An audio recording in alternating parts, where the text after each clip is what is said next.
काल मला आणि शकू काकूला देवीच्या दर्शनाला पुढे पाठवलंस आणि स्वतः गायब. असं का गेलंस तू? हा? अगं माझ्या पायातच चमक आली होती. अगं मला जागचं उठताच आलं नाही. नारायणी, हा?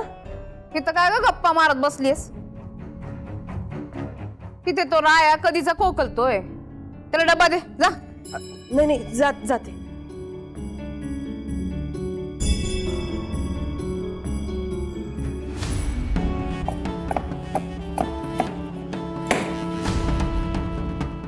चहा दे. जी.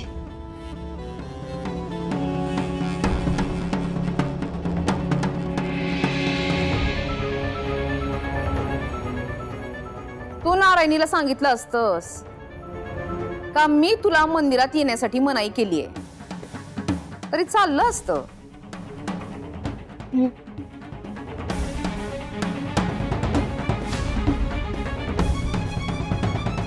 ओय पोरी, तुझ्याशी बोलतेय मी.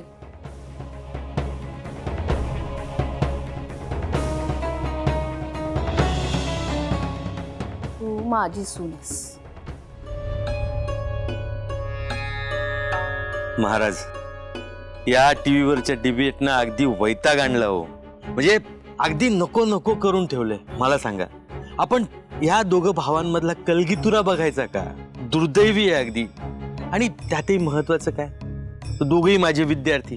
त्यांनी असं शब्दबाणांनी एकमेकांना जखमी करायचं, एकमेकांवर चिखलफेक करायची, एकमेकांवर वाटेल ते आरोप करायचे.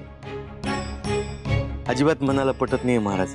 कसं आहे सर, आजपर्यंत अनेक वेळा त्या मोहित रावाला मी उघड पाडलंय. त्यामुळे त्या सगळ्याचा सूड घेतोय तो. खरं बोलणाऱ्या माणसाला खरं बोलण्याची किंमत ही मोजावीच लागते सर. खरंय महाराज. आता विठुराया आणखीन काय काय दाखवणार आहे त्याचे तोच जा. जिकडे तिकडे त्याच बातम्या. पण व्यंकू महाराजाचं लय वाईट वाटतंय बघा. त्यांच्यासारख्या देव माणसाला आज ही वेळ आली. 2 पोरांची झुंज पाहावी लागते आज.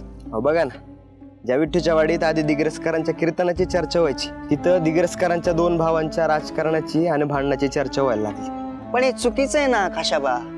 मुळात गोपाळ महाराजांनी मोहितरावचा सपोर्ट घ्यायलाच नको होता. आता तो मोहितराव त्यांच्याकडून काय काय पातक करून घेणार विठुराया जाणे बघा. अहो कानोबा, ते काय आपल्या हातात आहे का?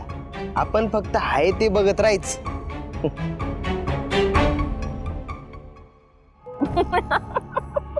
अहो बास मोठ्या भाई, अहो थांबा जरा. अहो आनंदाचं तुफानच आलंय की तुमच्याकडं. आनंद असा वाऱ्यासारखा घुमायला लागलाय सगळीकडं. हो अहो तसंच झालंय. आणि याला कारण तुम्ही आहात. अरे बापरे, आम्ही? हा म्हणजे काय? अहो एकदम सरपंच झाले ग, काम करायला लागले. पिसळलात तुम्ही.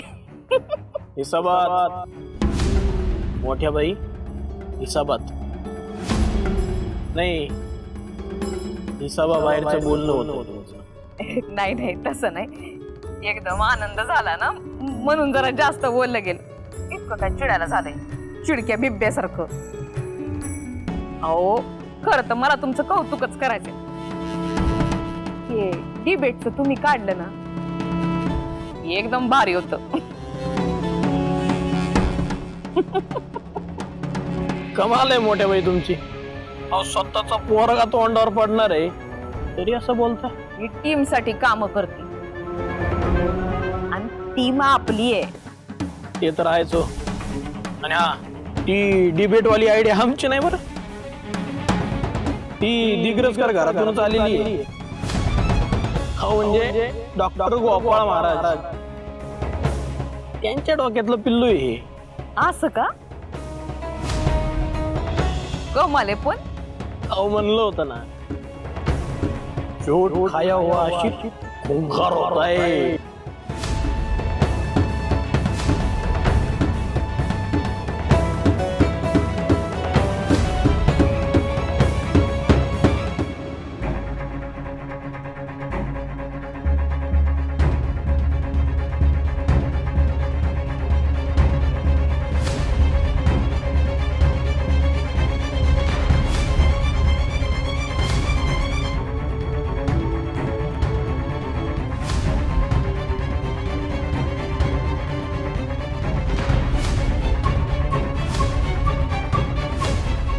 श्रीकला सरप्राईज. कशा आहात काकू तुम्ही? मी मस्त. तू इकडे कशी काय आज? मी खास तुम्हाला भेटायला आले. तुम्ही इतकी माया लावता ना मला, असं वाटतं रोज भेटावं. मला कायमचं या घरात येऊन जर राहता आलं असतं ना तर नक्की राहिले असते. दिग्रसकर घराण्याची सून, गोविंद महाराज दिग्रसकरांच्या गादीची वारसदार कसलीही कठीण परीक्षा देऊ शकते. संकट चारी बाजूनी येतात पोरी. येतात नाही, आली आहेत. एका बाजूला माझ्या चारित्र्यावर संशय घेतला जातोय, नको नको ते आरोप केले जातात. नंतर सत्य तर मी सगळ्यांसमोर आणणारच आहे. पण आजी, माझ्या नवऱ्याची आदोक्षची तब्येत ढासळतच चालली हो. शकुंतला काकीच्या वेळेस जसं झालं होतं तसंच होतंय त्याला. मला पुन्हा माझ्या आदोक्षला असं ठणठणीत करायचंय, पण त्यासाठी काय करू हे कळतच नाहीये.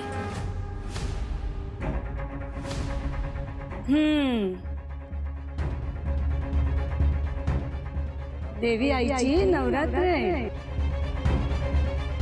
देवीच्या मंडपापर्यंत पेटता तिळाचा दिवा घेऊन जायचा आणि तोही तळपाय जमिनीवर न टेकता.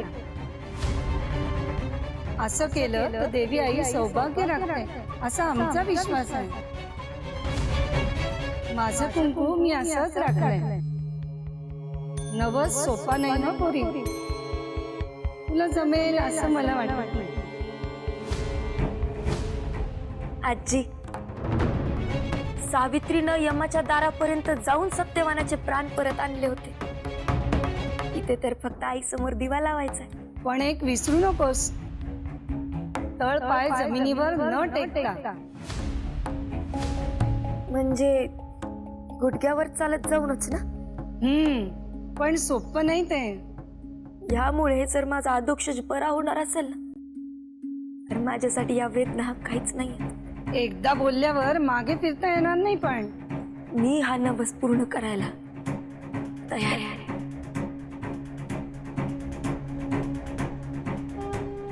ठरलं तर मग घरापासून देवीच्या मंडपापर्यंत मी गुडघ्यावर चालत जाणार. देवी समोर दिवा लावणार. मग वाटेल ते झालं तरी चालेल.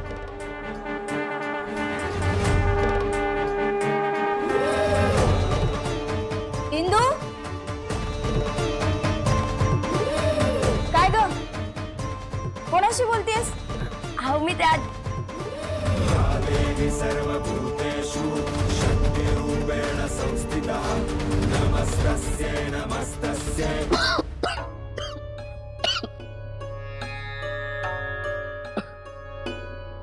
काय रे तू? अरे एवढ्या अर्जंट मध्ये बोलवलंस? तब्येत बरी आहे ना बाबा? अरे बरं आहे मी. अरे अरे थांब थांब थांब, मी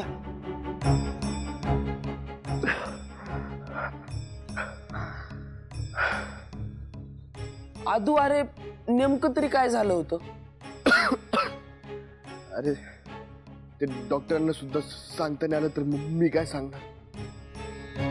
बरं ऐक, ज्याच्यासाठी तुला बोलवलं ते सांगतो. आपल्याला इंदूसाठी काहीतरी केलं पाहिजे. हा अरे बघ ना, इंदू आणि गोपाळ फक्त मित्र आहेत रे. आणि या लोकांनी ज्या काही अशा अफवा पसरवल्यात ना, आणि त्यात हा गोपाळ सुद्धा आजकाल विचित्र वागतो. त्याला काहीतरी बोलायला जावं तर लगेच म्हणेल राजकारणात आणि लढाईत सगळं फेअर असत. खूप बदललाय रे गोपाळ. ते सगळं सोड रे. आपण आता शिरपूरला जाऊ आणि काही पुरावा मिळतोय का पाहू आपण. हा नाही, पाहायलाच पाहिजे. मी काय करतो, माझी काही पेंडिंग काम आहेत ती कंप्लीट करतो आणि मग तिकडे जाऊन येतो. अरे जाऊन येतो काय, जाऊन येतो. मी पण येतोय तुझ्या सोबत. आदू, राजकारणात नेत्यांनी कामं सांगायची आणि कार्यकर्त्यांनी ती करायची असं असतं. तू जरा तब्येतीला जप आता बाबा. पप्या आता बरा आहे मी. हे असं तुला वाटतं फक्त. पप्या मी येणार आहे. हे बघ तू पाहिलंच आहे की इंदू प्रत्येक संकटाच्या वेळी माझ्या मागे खंबीरपणे उभी आहे. आणि आज जेव्हा तिच्यावर वेळ आली तर मी असं तब्येत ठीक नाही हे कारण घेऊन बसू शकतो का? अरे पण हे बघ मी येणार आहे. आता मी मागे हटू शकत नाही. इंदूला निर्दोष सिद्ध केल्याशिवाय मी काही शांत बसणार नाही आता. बरं मी एक काम करतो, मी गाडी घेऊन येतो आणि मग आपण शिरपूरला जाऊ. चालेल? चालेल.